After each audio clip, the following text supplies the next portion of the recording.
ഉണ്ടായാൽ എന്തായിരിക്കും സ്ഥിതി നമുക്ക് ഊഹിക്കാവുന്നതുള്ളൂ. അപ്പോൾ ഇതിനുവേണ്ടി വ്യക്തമായ ഒരു നയ സമീപനം രൂപപ്പെടുത്തി വരുന്ന സമയമായതുകൊണ്ട് അത് വരുന്നിടം വരെ കാത്തിരിക്കുക.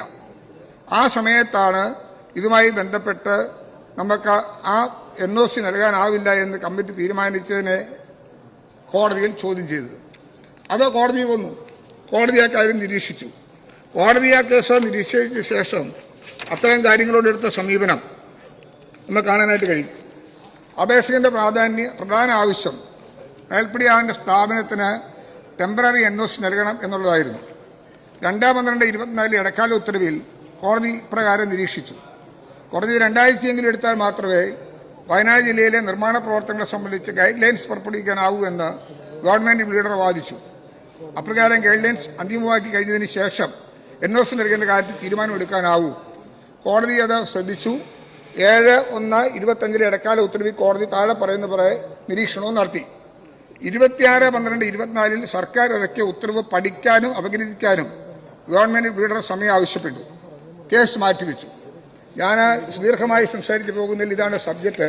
ഇതിനോടനുബന്ധമായി ഞാൻ ആ നോട്ടിൻ്റെ വിശദാംശങ്ങളിൽ കണ്ടു. നമ്മുടെ പയശ്ശി ഡാമിൻ്റെ അവിടെ നമ്പറുമായി ബന്ധപ്പെട്ട് ഉള്ള ചില വിഷയങ്ങൾ.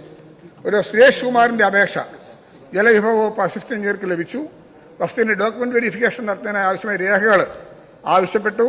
ലഭ്യമായ രേഖകൾ പരിശോധിച്ചപ്പോൾ പ്രസ്തുത കെട്ടിടം മാക്സിമം വാട്ടർ ലെവലിൽ നിന്ന് 10 മീറ്റർ ഉള്ളിലാണ് എന്ന് കണ്ടു.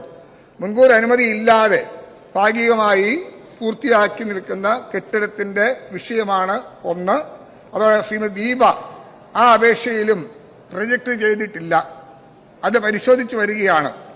ഇതൊരു കെട്ടിടം വീടിന് വേണ്ടിയുള്ളതായതുകൊണ്ടും ഇത് റെഗുലറൈസ് ചെയ്യേണ്ട ആവശ്യം നിലവിൽ നമുക്ക് ഒരു വീടിൻ്റെ പശ്ചാത്തലത്തിൽ ചെയ്തു കൊടുക്കേണ്ടതായതുകൊണ്ടും ഇത് നിരസിക്കുകയില്ല, അത് പരിഗണിക്കാൻ കഴിയുമെന്ന് ആദ്യമായി തന്നെ അടിയന്തര പ്രമേയ നോട്ടീസിലെ ആദ്യത്തെ കാര്യം ഞാൻ ശ്രദ്ധിക്കുകയാണ്. കാര്യം ഇത് റിജക്റ്റ് ചെയ്തിട്ടില്ല. ഇപ്പോൾ വന്നിരിക്കുന്ന രണ്ടാമത്തെ വിഷയം 26/4 ഇറക്കിയിട്ടുള്ള ഉത്തരവുമായി ബന്ധപ്പെട്ടിട്ടുള്ള 12 ഇറക്കിയ ഉത്തരവുമായി ബന്ധപ്പെട്ടിട്ടുള്ളതാണ്. ഈ GO ഇറക്കാൻ ആധാരമായ വിഷയം ഞാൻ സൂചിപ്പിച്ചു. കോടതിയിൽ ഇങ്ങനെ ഒരു പരാമർശനം വരുമ്പോൾ ആ കേസിൽ നമ്മുടെ സംസ്ഥാനത്തിൻ്റെ താല്പര്യം സംരക്ഷിക്കണം, ജനങ്ങളുടെ താല്പര്യം സംരക്ഷിക്കണം, ഡാമുകളെയും അതിനോടനുബന്ധമായി വരുന്ന നിർമ്മിതികളെയും ഏത് വിധത്തിലായിരിക്കണം എന്നതിനെക്കുറിച്ച് നമുക്കൊരു ബോധ്യം വേണം. ഭരണ പ്രതിപക്ഷ വ്യത്യാസമില്ലാതെ ഡാമിൻ്റെ അവിടുന്ന് ബഫർ എന്ന വാക്ക് ഉപയോഗിക്കുന്നില്ലെങ്കിലും ചെറിയ അകലം നമ്മൾ കാത്തു പരിപാലിക്കേണ്ടതില്ലേ? പട്ടയഭൂമിയിൽ അത്തരം നിർമ്മിതികൾ ചെയ്യുന്നതിന് അവകാശം വേണം എന്നുള്ളതായിരിക്കും അടുത്ത ചോദ്യം. പക്ഷേ അത് നമ്മൾ നിരീക്ഷിക്കേണ്ടത് പൊതുമരാമത്ത് വകുപ്പ് റോഡ്, ആ റോഡിൻ്റെ അവിടുന്ന് പട്ടയഭൂമി ആണെങ്കിൽ പോലും നിശ്ചിത അകലം കഴിഞ്ഞല്ലേ കൺസ്ട്രക്ഷൻ അനുവദിക്കൂ. ഇതൊക്കെ നമുക്ക് ആവശ്യമാണെന്ന് ആലോചിക്കാം. സഭയുടെ പൊതുചിന്താഗതിക്ക് വേണ്ടി ഞാൻ പറയുക. ഇപ്പം നമ്മുടെ വീടുകളിൽ നമ്മൾ ഇത് വെക്കുമ്പം സേഫ്റ്റി ടാങ്ക് ഉണ്ടാക്കാനായിട്ട് നോക്കുമ്പം ഒരു നിശ്ചിത അകലം പറയുന്നുണ്ടല്ലോ. എന്തിനാണെന്ന് പറയുന്നത്? ഇപ്പോൾ വരാൻ പോകുന്ന കലാമിറ്റിയോ മറ്റ് ഇഷ്യൂസൊക്കെ ഉണ്ടായാൽ അതിൻ്റെ സംരക്ഷണവും അല്ലെ അതിൻ്റെ രക്ഷാപ്രവർത്തനങ്ങൾക്ക് ഒക്കെ അവസരം രൂപപ്പെടുത്താൻ ആവശ്യമായ നടപടി മാത്രമേ ഉള്ളൂ.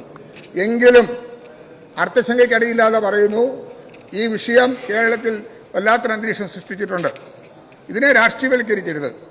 ഇത് നമ്മുടെ ഒരു പൊതു ആവശ്യമായി കാണണം. പക്ഷേ ജനങ്ങളിൽ ഒരാശങ്ക നിലനിൽക്കുന്നു എന്ന് ബോധ്യപ്പെട്ട സാഹചര്യത്തിൽ ഇത്തരം വിഷയങ്ങളോട് യോജിപ്പ് പ്രകടിപ്പിക്കാൻ ബുദ്ധിമുട്ടുണ്ടാകുന്ന ഒരു പശ്ചാത്തലം നിലവിലുണ്ടെന്ന് പൊതുവെ